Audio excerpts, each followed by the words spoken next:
Hello T-Pros! In this short video I'm going to show you how to find drivers for a Dell computer. So as you can see, this is an Optiplex 3010. It can be any other model, can be a laptop, doesn't make a difference.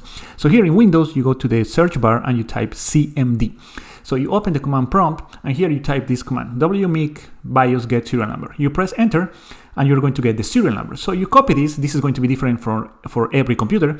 Then you go to a web browser and you type dell.com. So the website is going to look different depending when you visit it.